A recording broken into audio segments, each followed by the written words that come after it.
কত চেষ্টা করতেছি এই পশ্চিম বাংলাটা যদি আমার হাতে একবার আসে, আমি মানুষের এত সুন্দর পরিষেবা দেব যাতে মানুষ 3 বেলা স্নান করে আর 1 বেলা যেন খেতে পারে। কি সিকিউরিটি সাহেব, বলুন বাগানটার এসব কি অবস্থা করেছো? ওই যে বাগান গর্ত খোদা হচ্ছে, একটা একটা গাছ গাড়া হবে। বাগানটা খালি পড়ে গেছে, একটা গাছ নেই, আর এটুকু খুললে হবে? এই দাদা এটা খালি জায়গা জায়গা টিক চিহ্ন দেওয়া হয়েছে, তারপরে বেশি করে খুলে গেল। ভালো করে গেড়ে দিবে কিন্তু। আরে মানে কি সামনে শ্মশান না, এই যে মানে গাছ কেটে কেটে মারা করে নেওয়া হয়েছে। আসো আমি ওদিকটা দেখে একটু ঘুরে দেখবো বাগানটার অবস্থা কি করেছে। টাকা নেওয়ার সময় তো নেই, ভালো করে কেটে দেবে তো। আরে এটা আমাদের এমপি সাহেব না? আরে স্যার, আপনি এখানে হাওয়া খাচ্ছেন, আমাকে তো একবার ফোন করে জানাবেন নাকি? আমার এলাকায় এসেছেন, একা একা হাওয়া খাচ্ছেন। হচ্ছে এমপি সাহেব। আরে এই তুমি কি ওদিকে যাও। তোমার সঙ্গে তো কি এনেছি ভালো না, ভালো করে না বড় বলা আরো। আরে এমপি সাহেব, ও হচ্ছে এই বাগানটা দেখাশোনা করে, সিকিউরিটি। তো ঘটনা হচ্ছে আমি এই সবে মাত্র প্রধানে দাঁড়িয়েছিলাম, তো জিতে গিয়েছি।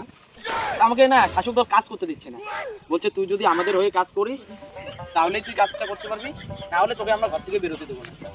তবে আপনার সাথে দেখা হয়ে ভালোই হলো, একটা কথা আছে জানেন এমপি সাহেব, আমি কাজ করি ঠিকই শাসক দলে, কিন্তু আমি না দলে দলে আপনাদের দিকেই আছি। শুনে আমার মনটা ভালো রে।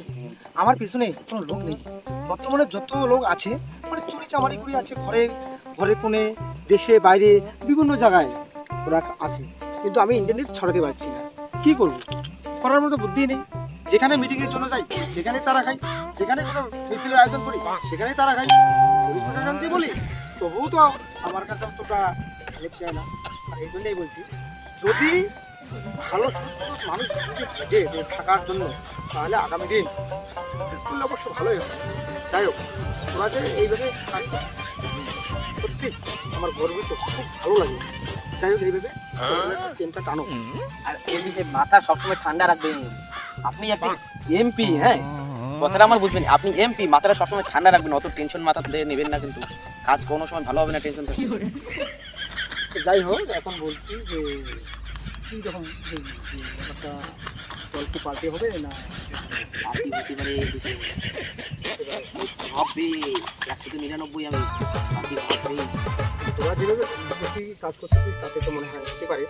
তো আরে সরকার খারাপ না, আমি বলবো না যে সরকার খারাপ, তা না, কিন্তু আমাদের কিছু কর্মী আছে এরা গন্ডগোল করে, গ্রামে ভালো মন্দটা বিচার করে না, যেটা ভুল কাজ করে থাকে সেটাকে জয়ী করে নেয়। এই তো আমার নীতি আদর্শ যদি কেউ মেনে চলে, তো আগামী দিনে বাংলা তো বর্তমানে বাড়িতে যে আমি ঘুমাবো সেরকম ঘুমাতে পারি না, এবং এলাকা প্রদর্শন যে করবো তাও করতে পারছে না। তার মানে আমাকে এত চাপের মধ্যে মানুষ রাখছে। মানুষ তো মনে মনে আমাকে চায়, কিন্তু কিছু কিছু লোক আমাকে এখানে থাকতে দেয় না, বলে যে এই এতদিন কাজ করে এতদিন একটা এমপিতে জেতার পরে আমাদের এলাকায় কী কাজ করছে, কী উন্নয়ন করছে। তার জন্য এখন আমি একটু নিলিবিলিভাবে চলাফেরা করতে চাই।